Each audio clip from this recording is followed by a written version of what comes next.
Bueno, vamos a empezar con el primer video de características de los seres vivos.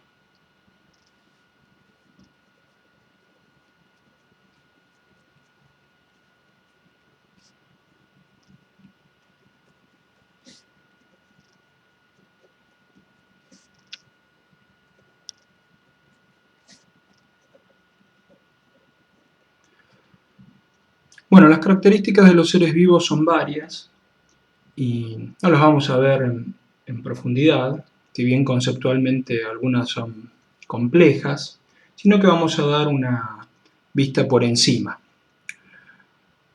Tal vez una de las primeras características que podríamos hablar es de la característica de la irritabilidad.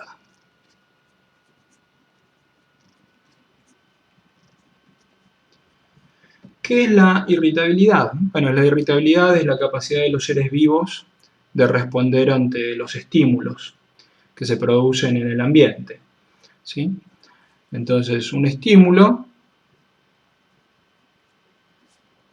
actúa sobre el ser vivo.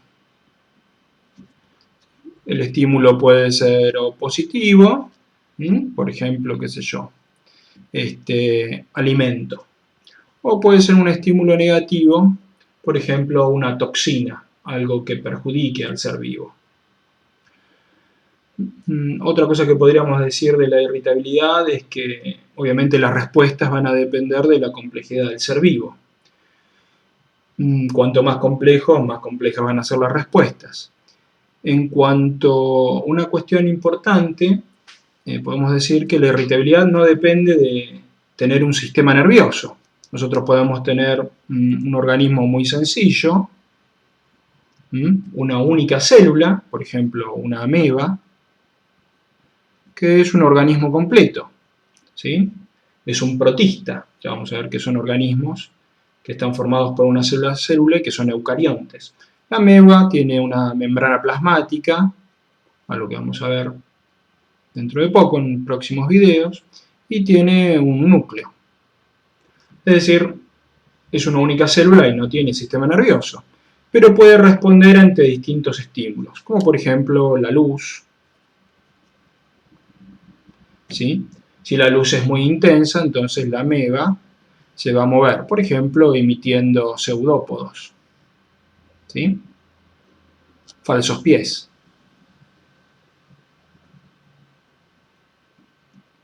Entonces la ameba, a pesar de no tener un sistema nervioso, puede huir de la luz o puede huir de una toxina, ¿sí? Entonces, puede responder ante un estímulo del ambiente y, por ejemplo, preservando su vida si esta toxina pudiera llegar a dañar su membrana y provocarle la muerte. Después veremos cómo las células pueden responder a los estímulos. O puede acercarse, por ejemplo, si hay algún tipo de alimento, ¿sí? Puede ser algún otro organismo del cual la ameba se alimente. Entonces, ¿sí? Estas partículas alimenticias, que pueden ser otros organismos vivos o restos de células, ¿sí? La ameba lo que va a hacer es todo lo contrario, se va a acercar al alimento. Entonces, la irritabilidad, ¿sí? Permite a los seres vivos, aún los más sencillos, ¿sí? Aunque la ameba en realidad es muy, muy compleja, pero permite a los seres vivos, ¿sí? Responder ante estímulos positivos o negativos, ¿sí? Aumentando su capacidad de supervivencia. Obviamente, ¿sí? La capacidad de responder del ser vivo va a ser, o sus posibles respuestas van a ser más complejas cuanto más complejo sea su sistema, digamos, de procesar la información que está recibiendo. En este caso, bueno, la información se recibe en la membrana o en el citoplasma, ¿sí? Y la célula responde, ya sea acercándose a un estímulo positivo o alejándose de un estímulo negativo. En el caso de poseer un sistema nervioso, bueno, ya en ese caso va a tener receptores que pueden recibir estímulos lumínicos o de presión o estímulos que tienen que ver con el dolor, etcétera, etcétera. ¿Sí? Bueno, dejamos esta propiedad y pasemos a otra. Podemos hablar de una propiedad muy importante, una característica muy importante de los seres vivos, que es el metabolismo.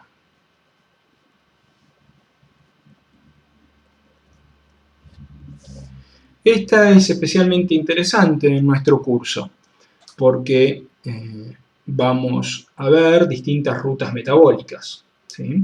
Como la glucólisis o la respiración aeróbica o la fotosíntesis.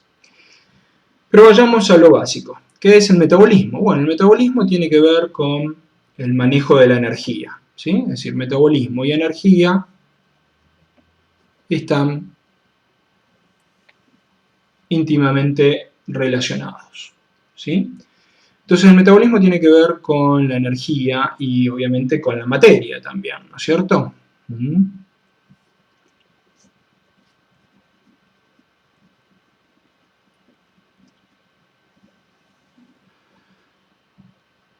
¿Sí?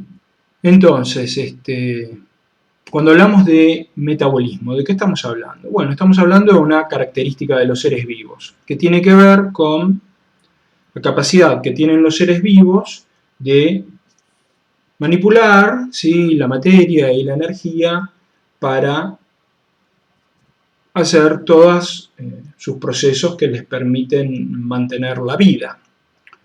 Por ejemplo, ¿sí?, el metabolismo está íntimamente relacionado con todas las reacciones químicas.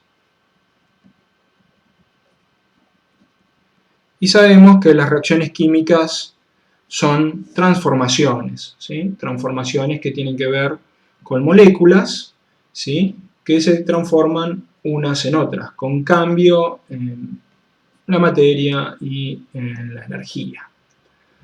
Entonces, el metabolismo, vamos a dar una definición muy sencilla por ahora que nos va a servir. ¿Qué es el metabolismo? El metabolismo son todas las reacciones químicas que ocurren en un ser vivo, ¿sí? Entonces, todas las reacciones químicas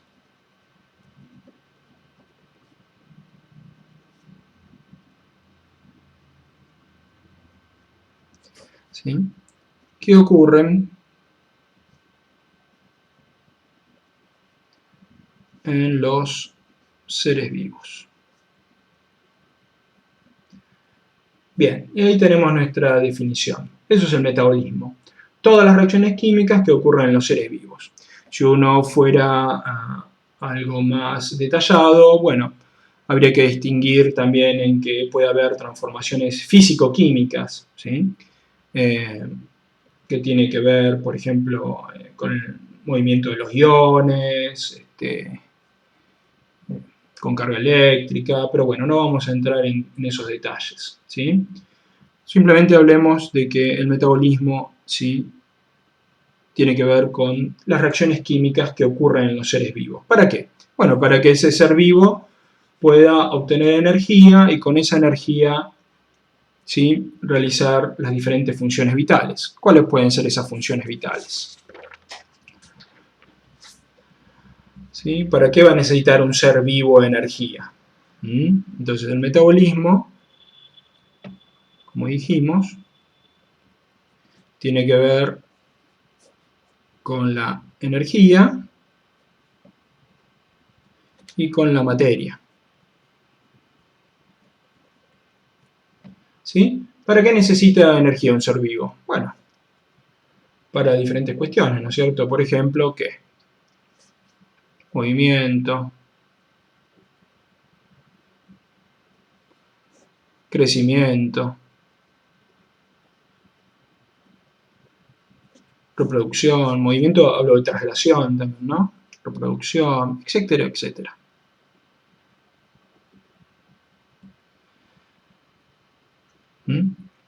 Por ejemplo, la contracción muscular, para poder movernos, desplazarnos. Bueno, necesitamos energía.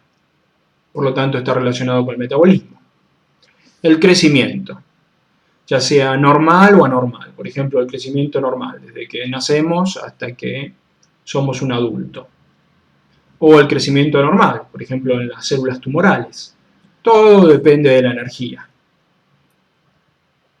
La materia, obviamente la materia, ¿para qué la necesitamos? Y bueno, necesitamos proteínas. ¿Para qué? Y bueno, para crecimiento.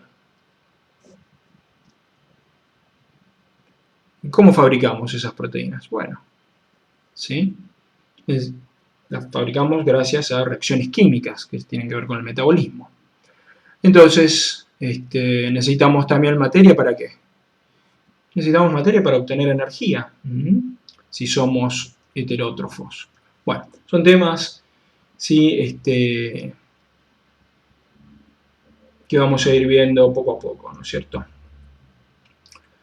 Entonces, por ejemplo, crecimiento o protección.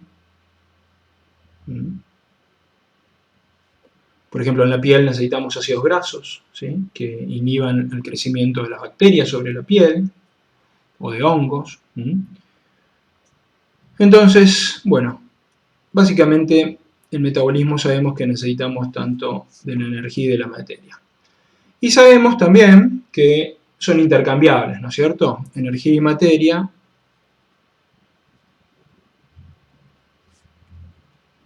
son como dos caras de la misma moneda. ¿Sí? Son intercambiables. La energía puede transformarse en materia y la materia puede transformarse en energía. ¿Sí? Eso ya lo sabemos, ¿sí?, gracias a la famosa ecuación de Einstein. Bueno, vamos a dividir ahora, para tratar de comprender un poco más qué es el metabolismo, lo vamos a dividir en dos. Sabemos que el metabolismo son todas las reacciones químicas que ocurren en los seres vivos.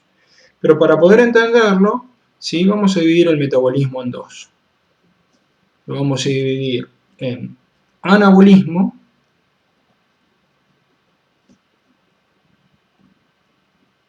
y en catabolismo.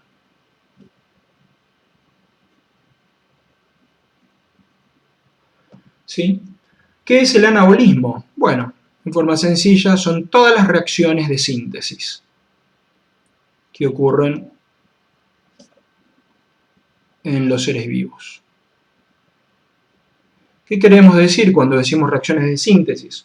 Son reacciones de construcción, donde vamos de lo sencillo a lo complejo. ¿Sí? ¿Qué es el catabolismo? Son las reacciones de degradación.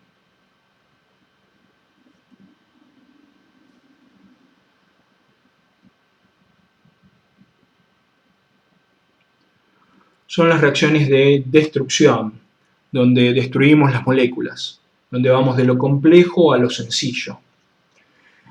Entonces, el metabolismo, ¿sí?, son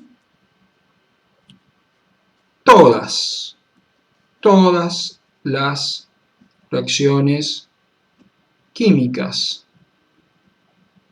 de los seres vivos. ¿Sí? Para poder estudiarlas en forma más sencilla y poder entenderlo, lo dividimos en dos, en anabolismo y en catabolismo. El anabolismo son las reacciones de síntesis y el catabolismo son las reacciones de degradación. Vamos a profundizar un poco más en estos conceptos. Veamos, ¿sí?, qué son las reacciones anabólicas.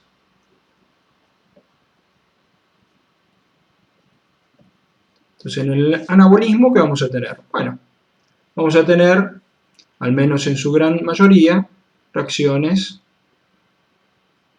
¿sí?, químicas, dijimos, que tienen que ver con ¿qué? Que tienen que ver con la síntesis, con la fabricación de moléculas. ¿Dónde vamos? ¿De dónde a dónde? Vamos de lo sencillo, de las moléculas simples, a las moléculas complejas. Para poder hacer esto, para ir de lo sencillo a lo complejo, vamos a necesitar siempre de un aporte de energía. ¿Sí? Y nosotros sabemos cómo se llaman estas reacciones, ¿sí?, que necesitan de un aporte de energía externo. Se llaman reacciones endergónicas.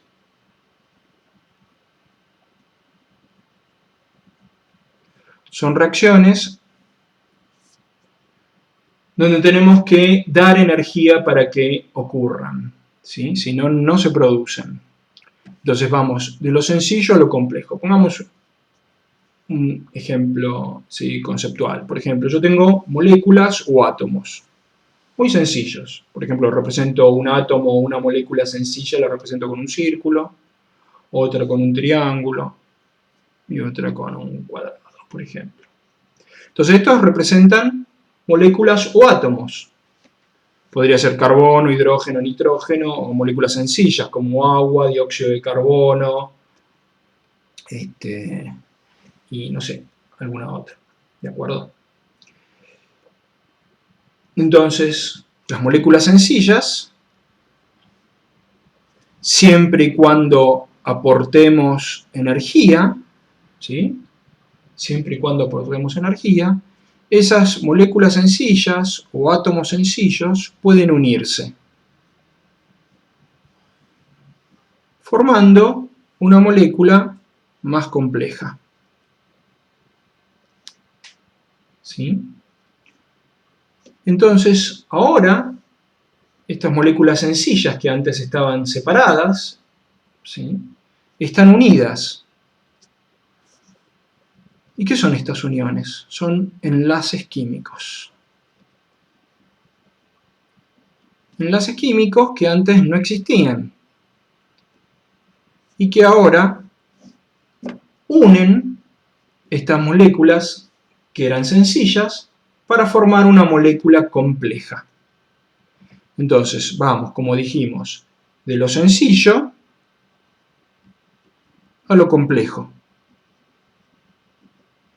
donde esa complejidad está dada por la forma en la que se unen los átomos o moléculas, y se unen por enlaces químicos. Otra cosa interesante que podemos ver es que estos enlaces químicos, ¿sí?, que unen a las moléculas sencillas,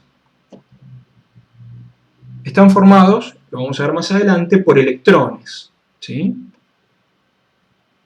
y que en esos enlaces queda almacenada, al menos, parte de la energía que usamos para unir a las moléculas. Entonces, la energía va a quedar almacenada en esos enlaces. Parte de la energía siempre se pierde como calor, ¿sí? Siempre parte de la energía, este es el símbolo de calor, ¿no? Parte de la energía se pierde como calor. Pero una parte de esa energía queda almacenada, ¿dónde? En los enlaces químicos. Entonces, eso es muy interesante. ¿Por qué? Porque nos dice que la energía puede ser almacenada en las moléculas. Esta molécula más compleja, ¿sí?, almacena cierta cantidad de energía en los enlaces químicos. ¿Sí? Es un concepto muy, muy importante que vamos a ver más adelante. Y estos enlaces químicos, ¿sí?, vamos a ver que, al menos los que más nos interesan a nosotros en esta materia, esos enlaces químicos van a estar formados por electrones. Electrones, ¿sí? Entonces los enlaces químicos van a estar formados por electrones. Entonces, acá tenemos un concepto muy interesante, muy importante. Los enlaces químicos están formados por electrones y allí es posible almacenar energía. Entonces, ¿dónde está esa energía? Esa energía está entonces en los electrones, ¿sí? La energía va a estar en los electrones, en las moléculas. Repito, en las moléculas, la energía va a estar en los enlaces. Y estos enlaces están formados por electrones. Por lo tanto, la energía va a estar en los electrones. ¿Sí? Bueno, entonces, estas son las reacciones, ¿sí?, donde yo acá, en este ejemplo, hay una sola reacción. Pero esto puede seguir con otras reacciones, haciendo cada vez las moléculas más y más complejas. Recordemos que estas reacciones donde se toma energía desde el exterior para poder pasar desde lo sencillo a lo complejo son reacciones endergónicas, ¿sí? Las reacciones endergónicas toman energía. ¿Sí? Bueno, veamos la otra parte. Veamos el catabolismo.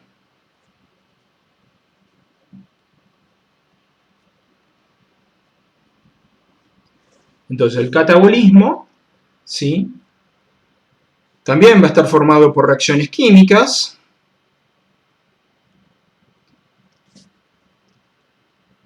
pero van a ser reacciones químicas de degradación, de destrucción. Vamos a destruir moléculas, vamos a romper enlaces.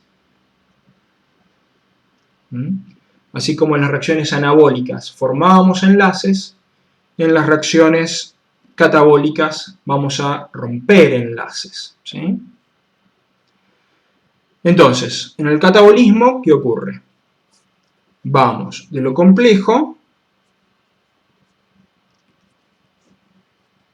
a lo sencillo o simple, ¿sí? Y cuando hacemos esto, vamos de lo complejo a lo sencillo, se tiende a liberar energía, ¿sí? Y las reacciones donde se liberan energía son reacciones ¿de qué tipo? Reacciones exergónicas. Son reacciones donde se libera energía al medio, ¿sí? Entonces vamos de lo complejo a lo sencillo y en las reacciones exergónicas se libera energía. Veamos un ejemplo, ¿sí?, que va a ser, ¿sí?, como el que vimos antes, ¿sí? Tomemos lo mismo. Yo tenía mi molécula compleja que tenía enlaces químicos, ¿sí? Yo ahí tengo mi molécula compleja. Estos átomos o moléculas sencillas pueden estar unidos por enlaces. Este es un enlace químico y este es otro enlace químico. Entonces, esta es una molécula compleja, a la cual vamos a degradar. Entonces, ¿qué es lo que tenemos que hacer para romper esta molécula? Para romper esta molécula, obviamente lo que vamos a tener que hacer, ¿qué es? Lo dibujamos acá en forma intermedia, ¿no? Lo que vamos a tener que hacer es romper estos enlaces, ¿sí? Entonces, lo que hacemos es romper los enlaces. Al romper los enlaces, ¿sí?, hagamos como una tijerita. Al romper los enlaces, la energía, recuerden que los enlaces tenían energía. Al romper los enlaces, la energía de los enlaces se libera. Es una reacción exergónica. ¿Y el resultado cuál es? Los átomos o moléculas que antes estaban unidos por los enlaces, ahora están separados, están sueltos. Entonces fuimos de lo complejo a lo sencillo. Rompimos los enlaces y liberamos la energía. Esta es una reacción exergónica.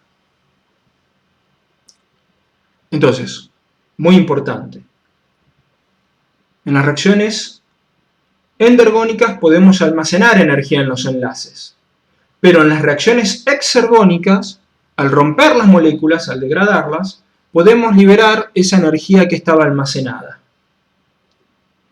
Para poder liberar la energía que está almacenada en la molécula, tenemos que romper los enlaces.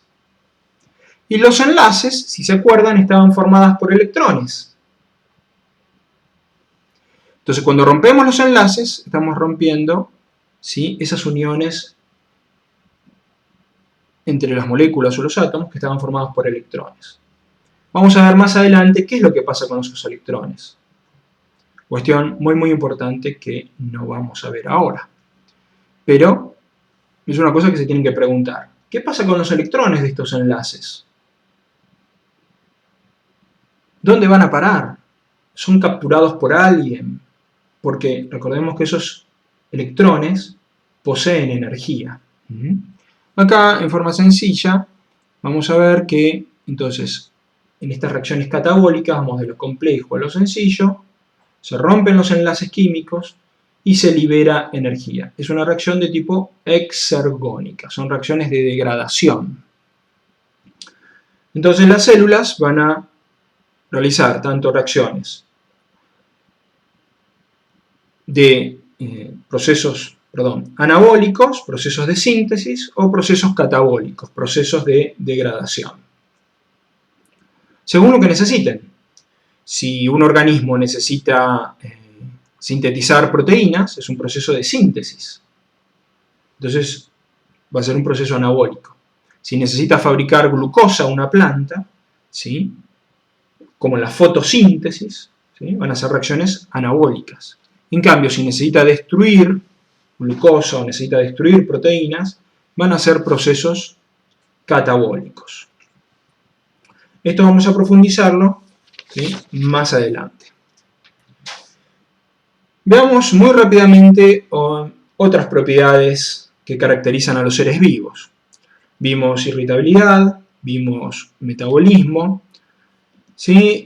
Los seres vivos tienen una propiedad que es la adaptación. Muy rápidamente podemos decir que la adaptación son procesos que realizan los seres vivos para adaptarse, ¿sí?, a cambios que ocurren en el ambiente, pero que son más complejos, ¿sí?, o un poco más a largo plazo que las respuestas sencillas que vimos en la irritabilidad, que son inmediatas. Por ejemplo, la adaptación, por ejemplo, al aumento de temperatura de un ser vivo. Pueden ser los seres humanos. Aumenta la temperatura. Entonces, ¿sí?, por ejemplo, yo tengo una persona, si aumenta la temperatura, ¿sí?, quiere decir que este organismo está recibiendo más calor. Se calienta el cuerpo. Y entonces, ¿qué ocurre si aumenta la temperatura? Bueno, una respuesta podría ser que vamos a empezar a ¿qué? A transpirar, ¿sí? Vamos a perder agua, ¿sí? ¿De acuerdo? Entonces, bueno, transpiramos, ¿sí? ¿Para qué? Bueno, para bajar nuestra temperatura corporal, ¿sí? Entonces, si aumenta la temperatura de la habitación donde estamos, una respuesta adaptativa rápida sería, bueno, ¿qué? La transpiración. ¿Para qué? Para bajar la temperatura corporal y que nuestra temperatura se mantenga más o menos constante. Que, como sabemos, nuestra temperatura, ¿sí?, anda alrededor de los 37 grados, ¿sí?, para que esa temperatura se mantenga constante. Y vamos a ver cómo la adaptación se relaciona con otras propiedades. Entonces, esta es una adaptación, ¿sí? La adaptación es, en general, ¿a qué? A corto plazo.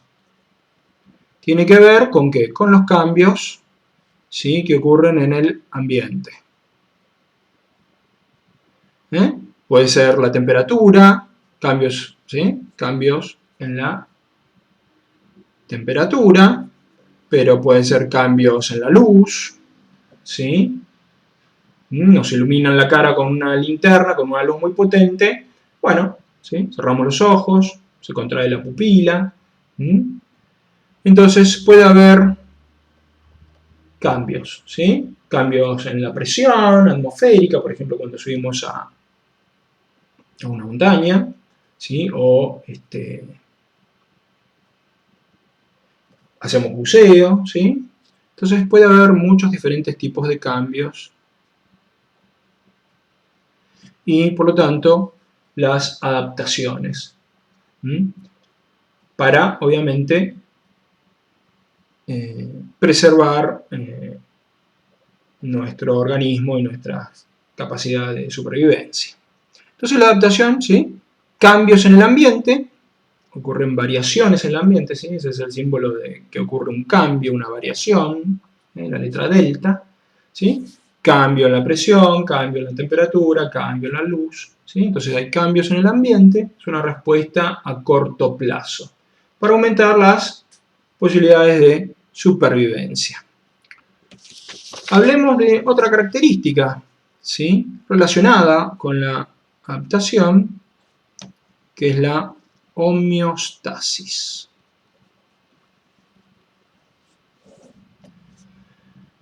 Entonces, ¿qué es la homeostasis? Bueno, la homeostasis es la capacidad de los seres vivos, ¿sí? Como se define comúnmente, de mantener sus constantes, sus características internas, ¿sí? En un determinado equilibrio. Por ejemplo, si yo tomo jugo de limón concentrado, por ejemplo, ¿sí? Exprimo un limón, ¿sí? Ahí tengo el limón, ¿sí? Y lo exprimo y tomo jugo de limón. Sabemos que es ácido el jugo de limón, ¿sí? Entonces, nos tomamos el jugo de limón. Bueno, hay una propiedad que mide cuán ácidos son las soluciones. Esa propiedad es el pH, que lo vamos a ver más adelante. Entonces, yo tomo algo muy ácido, ¿sí? O relativamente ácido. Entonces, ¿qué debería ocurrir? ¿Sí? El pH, que mide la acidez, por ejemplo, de la sangre, o de los jugos pancreáticos, o del estómago, ¿sí? O de la misma célula, ¿sí? Entonces el pH, ¿sí? Por ejemplo, si yo tengo un aparato que mide el pH, ¿sí? En una escala, por ejemplo, un pHímetro se llama, ¿sí? Entonces, y lo tengo que en un vaso de agua, ¿sí? Entonces, yo con el pHímetro, ¿sí? Mido el pH. Entonces, si el agua es perfectamente pura, si es decir, no tiene iones y todo lo demás, ¿sí? El pH del agua debería ser 7. ¿Sí? Más adelante vamos a ver bien la escala del pH y todo lo demás. Y en cambio, si yo mido con el mismo pHímetro, si enjuago el electrodo o los electrodos, ¿sí? Mido el jugo de limón,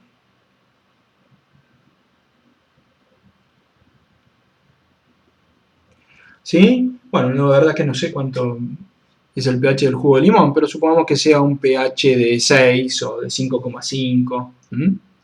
Pongamos que sea un pH más bajo. Entonces, cuanto más bajo es el pH, vamos a decir que es más ácido.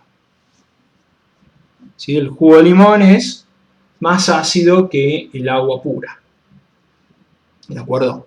Si yo mido, qué sé yo, por ejemplo, le abrimos el estómago a un perro o lo medimos con una cánula o lo que fuera, ¿sí? O le extraemos el contenido a algún animalito, pobrecito, y medimos el contenido de ¿sí? el jugo gástrico,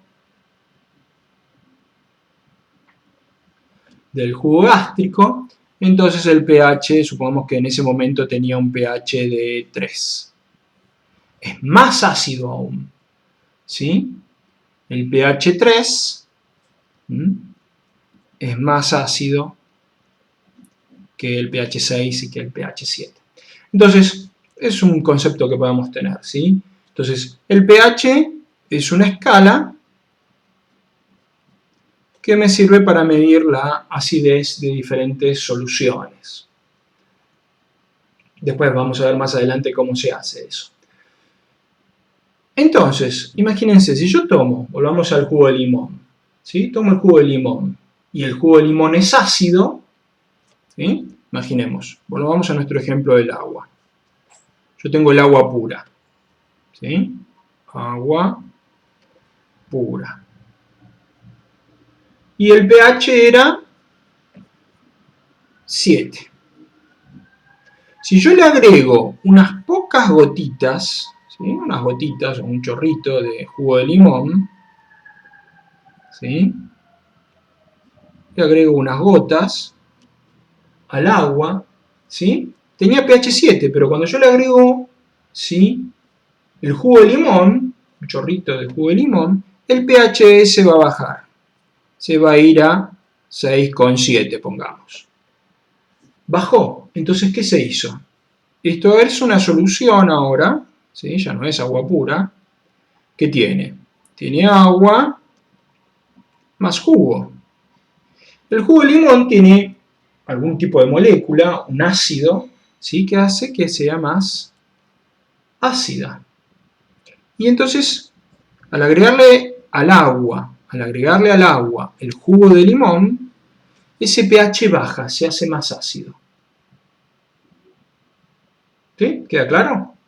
Entonces, yo tengo esto que es el agua pura, tiene un pH de 7. Le agrego jugo de limón, que es ácido, y el pH bajó de 7, por ejemplo, a 6,7. Se hizo más ácido. Veamos qué pasa. Entonces yo me voy a tomar ahora un gran vaso de jugo de limón. Me lo tomo. Y voy a medir el pH de la sangre. Mi pH, antes de tomar el jugo de limón, ¿sí? Entonces, antes de tomar el jugo de limón, supongamos que mi pH de la sangre era 7,2. Y después de tomarme 1 o 2 vasos de jugo de limón o 3 vasos de jugo de limón, ¿sí?, mi pH va a seguir siendo 7,2.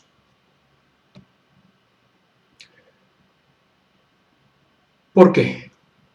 Bueno, porque si estoy vivo, tengo un mecanismo, ¿sí?, algún sistema que impide que el pH cambie bruscamente en la sangre. El pH en la sangre es una propiedad, ¿sí?, muy importante, y hay varios sistemas que se ocupan de que ese pH en la sangre se mantenga constante. Aunque me tome 1 o 2 o 3 vasos de jugo de limón. Eso sí, después voy a tener que ir al baño, a orinar, a hacer pis, y voy a eliminar todo el exceso de ácido, ¿sí?, que incorporé. Pero eso es luego, ¿sí? Eso es cuando ya trabaje el riñón, ¿sí?, para eliminar el exceso de ácido. Pero en la sangre voy a tener algo que impide el cambio de pH. ¿Qué es eso? Bueno, lo vamos a ver más adelante, lo nombro. Son los buffers, ¿sí? Una solución, ¿sí?, un buffer, o también llamado tampón, ¿sí?, que impide el cambio de pH. Ese es un ejemplo de homeostasis, ¿sí? Por ejemplo, el agua en este caso no era homeostática. ¿Por qué? Porque yo agregué ácido y el pH cambió. En cambio, yo a una persona, a un perro, ¿sí?, puedo darles soluciones ácidas, ¿sí? Obviamente no le voy a dar ácido clorhídrico, ¿no es cierto?, porque es un ácido fuerte, pero sí un ácido débil como el jugo de limón, y el pH sanguíneo no va a cambiar. ¿Por qué? Porque hay un sistema buffer o tampón que impide los cambios bruscos.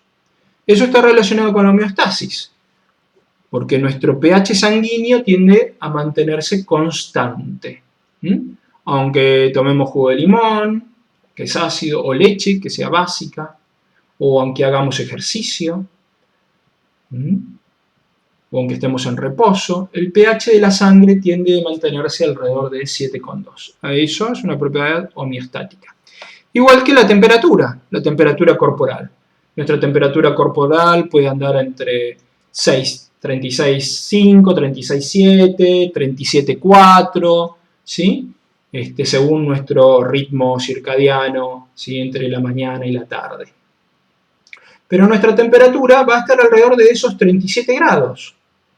¿Sí? Por ejemplo, ¿se acuerdan el ejemplo ese de la habitación donde estábamos y empezó a hacer calor? Bueno, va a hacer más calor, por ejemplo, en la habitación puede hacer 40 grados centígrados Celsius. Yo, obviamente, como hace tanto calor, ¿qué voy a hacer? Bueno, voy a transpirar, ¿sí? Voy a vasodilatar para perder más calor. Entonces, como estoy recibiendo un exceso de calor, voy a empezar a perder calor perdiendo agua. Porque al perder agua, el agua es un termorregulador. Al perder agua, perdemos calor. Entonces, el calor que absorbemos lo perdemos. Con la vasodilatación llevamos sangre a los capilares de la piel y también perdemos calor. Entonces, aunque en la habitación, ¿sí? Yo tengo un termómetro en la habitación, de esos de pared. En la habitación hace 40 grados centígrados, yo me mido la temperatura con un termómetro en la boca, ¿sí? O en la axila, y va a seguir dando 37 grados centígrados. Mi temperatura corporal va a ser 37, aunque en la habitación haga 40. Ahora ponemos el aire acondicionado. ¿Qué va a pasar con la temperatura? La temperatura va a bajar, por ejemplo, a 25 grados centígrados. ¿Qué pasa entonces?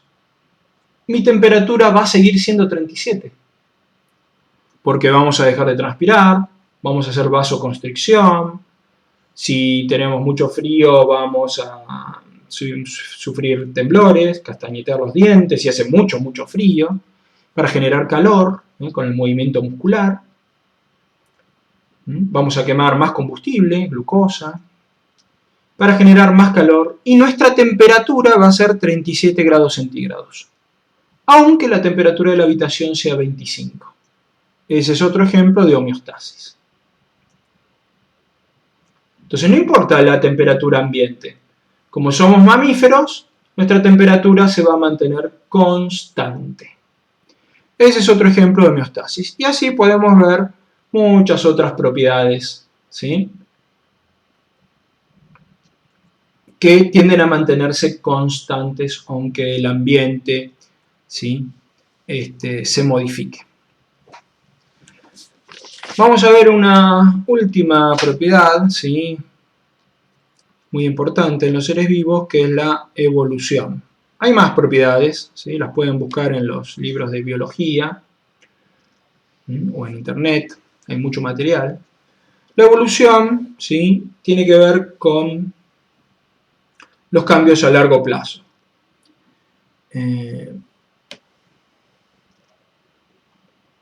Todo lo que sabemos sobre la evolución de los seres vivos cambia a gran velocidad. Hasta hace pocos años era inconcebible de que ocurrieran cambios evolutivos a gran velocidad. Ahora sabemos que eso ocurre tanto en los invertebrados, por ejemplo los insectos, como en los vertebrados, reptiles, mamíferos, aves y demás. Hay cambios evolutivos que ocurren a gran velocidad, ¿sí? Pocos miles de años, ¿sí? O puede ser aún menos tiempo, ¿sí? Se decía que la evolución era irreversible, ahora sabemos que, bueno, por lo menos hay algunos datos que pueden llegar a cuestionar también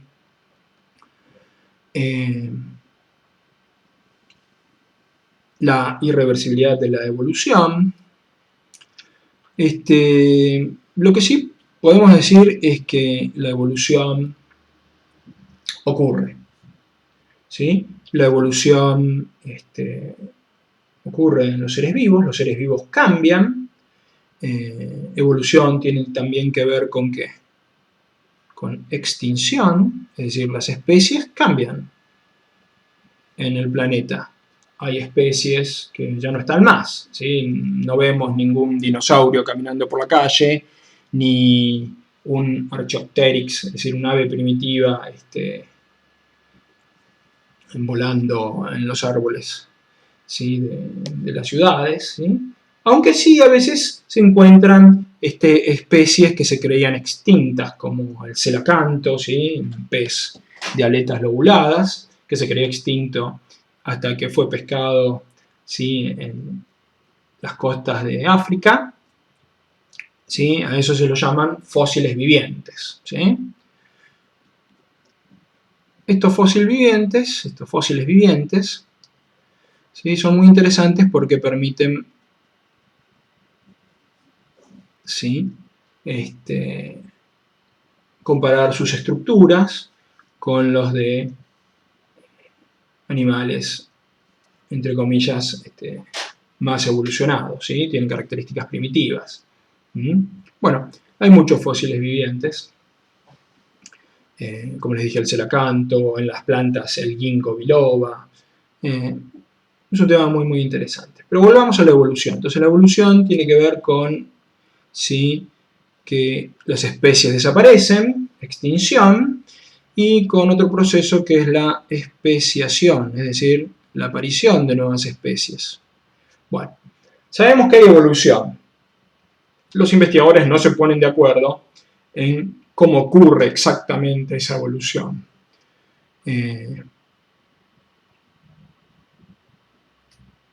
Sabemos que Darwin postuló la selección de los organismos mejor adaptados, los que dejan mayor supervivencia, los que tienen las características, digamos, que les permiten una mejor adaptación o que están mejor adaptados a su ambiente y que por eso sobreviven, ¿sí? Pero sabemos que, como les vuelvo a decir, la evolución existe. Aparecen nuevas especies, las especies se extinguen y lo que puede haber obviamente es una discusión de cómo ocurrió esa evolución, ¿sí? Están también las teorías como las de Lynn Margulis, que sostiene la teoría de la endosimbiosis, ¿sí?, donde los grandes cambios se producen ¿sí?, por procesos endosimbióticos. Entonces, mi intención acá en este momento no es hablar de evolución en profundidad, ¿sí?, sino simplemente puntualizar de que la evolución existe, que es un proceso que hasta hace pocos años se creía que ocurría a largo plazo, donde tendríamos que hablar de cientos de miles o millones de años, pero que ahora sabemos que hay procesos evolutivos que ocurren relativamente rápido,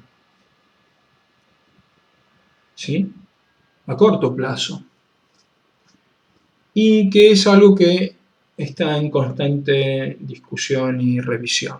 Entonces, para resumir, la evolución es un proceso que ocurre, aparecen nuevas especies, desaparecen otras, ¿sí? Hay varios puntos de vista de cómo ocurre esta evolución entre los científicos, y obviamente la evolución se ha visto revolucionada por todo lo que tiene que ver con los descubrimientos de la biología celular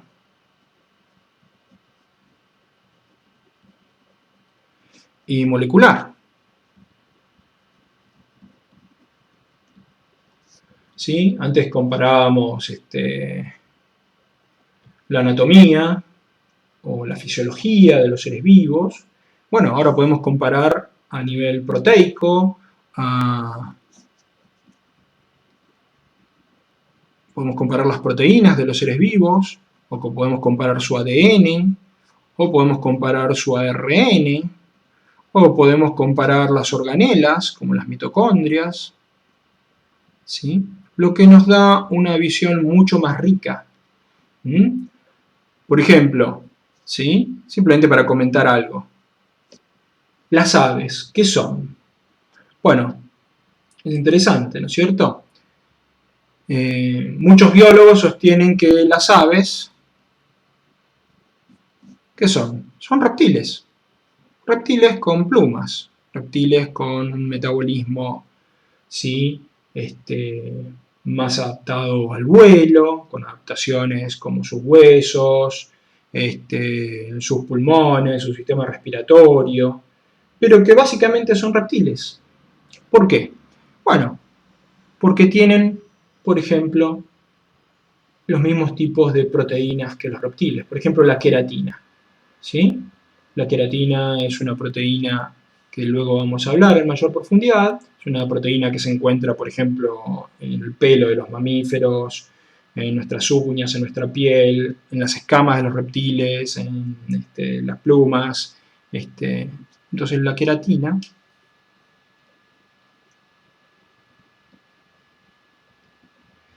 la queratina, ¿sí? De las aves y de los reptiles es exactamente la misma. En cambio es diferente en nosotros, en los mamíferos. Entonces, en los seres vivos, antes teníamos que comparar anatomía, o su fisiología, o su posible comportamiento, o el comportamiento, si en el caso, por ejemplo, de un fósil viviente o de otras especies emparentadas, pero actualmente podemos comparar sus proteínas, su material genético, el ADN o el ARN, o sus organelas, lo cual nos da una visión mucho más rica. Pero entonces, como concepto, los seres vivos evolucionan. Esto era un cambio a largo plazo, donde se producían cambios ambientales, ¿sí? Obviamente, ¿sí? Por ejemplo, el vulcanismo, ¿sí? O la tectónica de placas, que producen cambios en el ambiente a muy, muy, muy largo plazo. Entonces, eso producía que especies que estaban bien adaptadas, por ejemplo, se extinguieran porque hubo un cambio en el ambiente. Por ejemplo, todos vemos que en las mismas películas, ¿no? En la época jurásica, o, ese ambiente con, creemos, mucho más oxígeno, más húmedo, más cálido. Bueno, los dinosaurios estaban adaptados a ese ambiente. Y ese ambiente en el planeta ha cambiado. Tenemos un planeta más frío, con menor cantidad de oxígeno, ¿sí? Más seco, y los dinosaurios no se pudieron adaptar. Pero probablemente, ¿sí? Dejaron, ¿sí? Ciertos descendientes, al menos algunos de ellos. Entonces los dinosaurios no están más, ¿sí?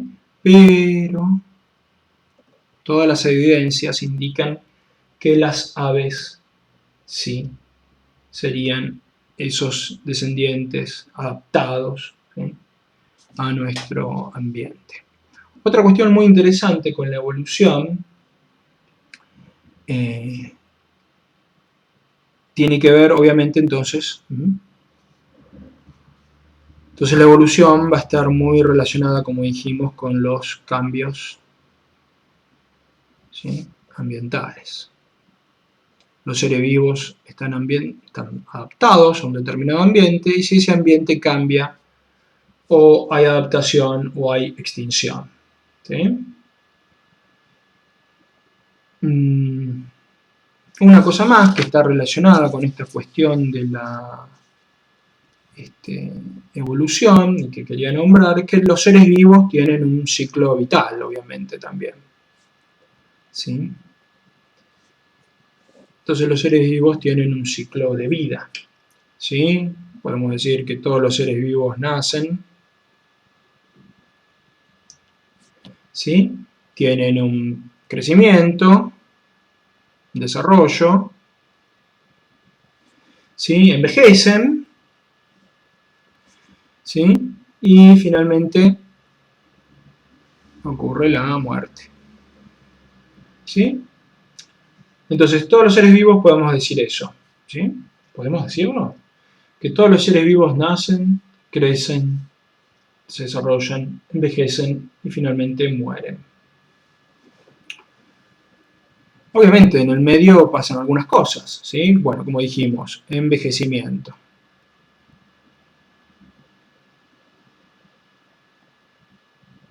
¿Sí? Nos vamos haciendo más débiles, no tenemos la misma capacidad de reparar nuestros daños en nuestros tejidos, ¿sí? Nuestro sistema inmune decae, nuestra capacidad de movernos, nuestra capacidad aeróbica, y bueno, finalmente llega a la muerte.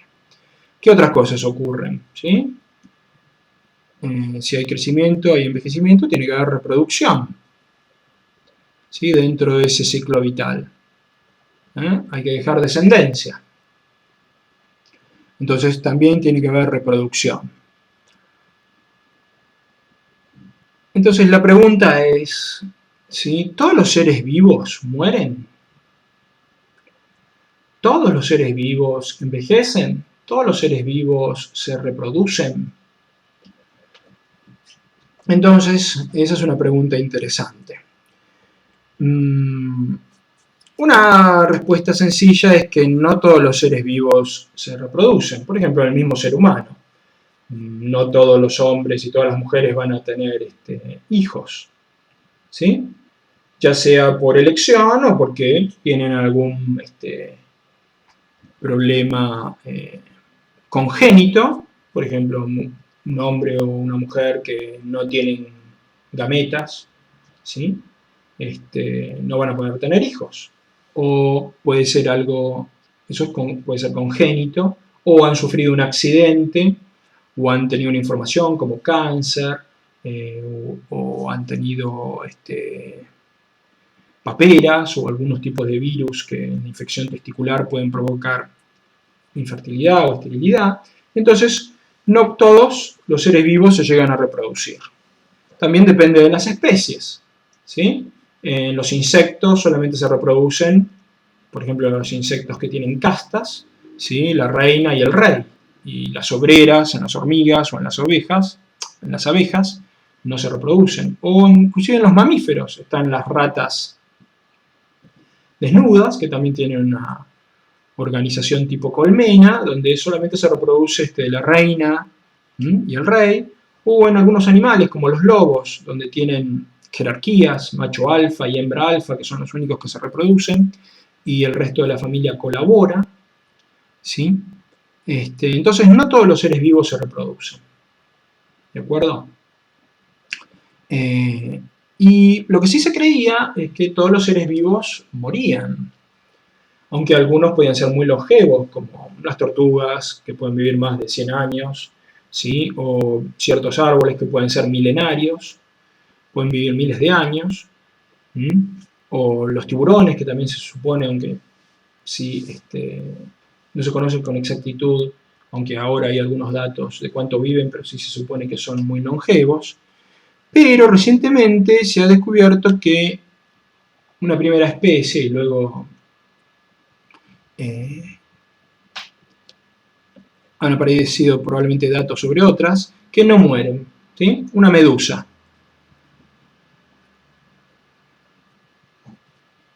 Una medusa inmortal, ¿sí? En realidad no es que sea inmortal.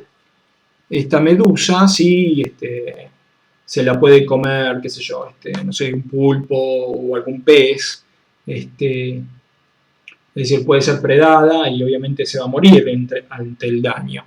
Pero esta medusa inmortal, lo que hace cuando envejece, ¿sí? Se produce el proceso de envejecimiento, lo que puede hacer esta medusa cuando envejece,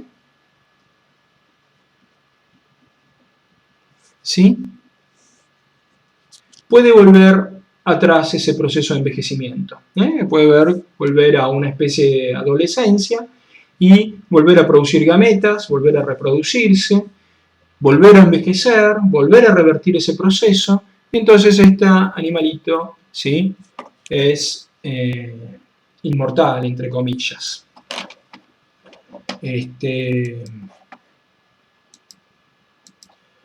Esta teoría de los animales inmortales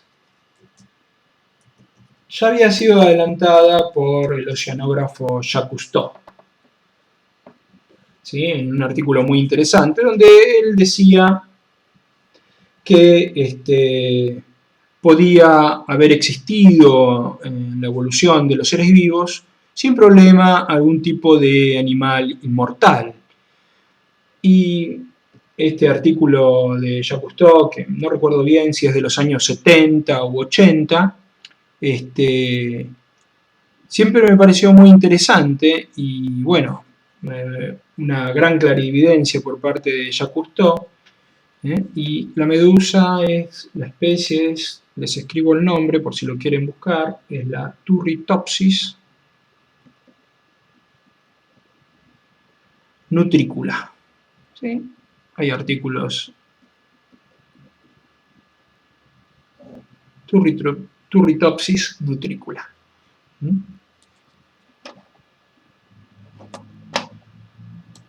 Ese es el nombre de la medusa inmortal. O sea que la inmortalidad biológica es posible.